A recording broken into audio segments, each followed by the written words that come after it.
بسم اللہ الرحمن الرحیم۔ آج ہماری نظم ہے آزادی، احسان دانش کی لکھی ہوئی ہے، تو اس کا خلاصہ ہم پیش کرنے جا رہے ہیں۔ تو خلاصہ نظم کا عنوان، شاعر کا نام، پھر خلاصہ، اور 13-14 لائنوں کا ایک ہی پیراگراف، اور ہر شعر کا مفہوم یا جو بک والی ورڈنگ ہے اس کو سیکوینس کے ساتھ اگر اتارا جائے تو یہ بورڈ کی طرف سے ہدایت ہوتی ہے، 5 میں سے 5 نمبر بھی مل سکتے ہیں۔ آزادی کی تعمیر کا جذبہ عین عبادت ہے، شہداء نے ہمیشہ اپنے لہو سے آزادی کی تحریر رقم کی ہے۔ جس جگہ پر لوگوں کو آزادانہ اپنے خیالات کے اظہار کی آزادی نہ ہو، میری نظروں میں ایسی آزادی کو آزادی کہنا آزادی کی توہین ہے۔ آزادی کی جید و جہد میں ایسا ماحول پیدا ہو گیا ہے جو لوگوں کی رگ رگ میں اظہار اور عمل کا جذبہ بھر رہا ہے۔ آزادی حاصل کرنے کے لیے خون کے دریا عبور کیے گئے، اور آخر کار قسمت بدلی اور ہمیں آزادی نصیب ہوئی۔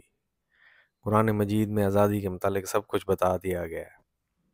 اب اگر لوگ چاہیں تو تعمر اس کی تشریح کرتے رہیں۔ ہم نے آزادی کے لیے جسم، جان، رشتے، ناطے سب کچھ لٹا دیے، مگر اب تک آزادی نامکمل ہے۔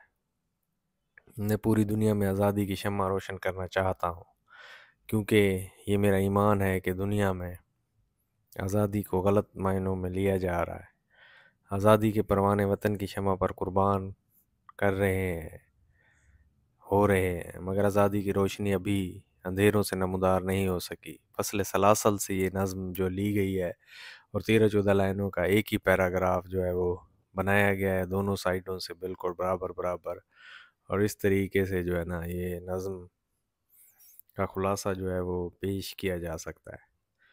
تو اس نظم کے خلاصے کو اس طریقے سے پیش کریں، پوری نظم جو ہے وہ ٹچ ہو جائے، اور خوبصورت الفاظ کا چناؤ ہو، 13-14 لائنیں ہوں، ایک ہی پیراگراف ہو، 10 سے 15 منٹ کے درمیان آپ اس سوال کو کمپلیٹ کریں۔ ٹھیک ہے، تو اس چینل کے اوپر جو ہے اس کی تشریح بھی موجود ہے، اور اس کا جو ہے وہ خوبصورت طریقے سے ریلیٹڈ اشعار بھی موجود ہیں، تو اس کو بھی دیکھیں، لائک کریں، سبسکرائب کریں۔